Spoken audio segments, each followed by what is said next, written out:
u današnje vrijeme, u ovom stoljeću, razumjeti kakva je situacija bila u ono vrijeme.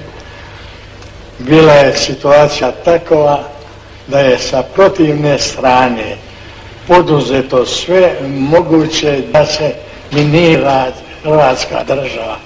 Sva moguća i nemoguća sredstva, i usmena i pismena, i po noći i po danu i tako dalje, pokušali se svim snagama istrijebiti i uništiti Hrvatsku državu. Protiv toga poduzeta su sva moguća i nemoguća sredstva i sada kad je situacija nastala u ovo vrijeme, posle toliko godina kad se je svršio rat, dolazi do toga da bi se što je više moguće ocrnio čitavi hrvatski narod, a osobito vlada, hrvatska vlada, a naročito moja malenkost.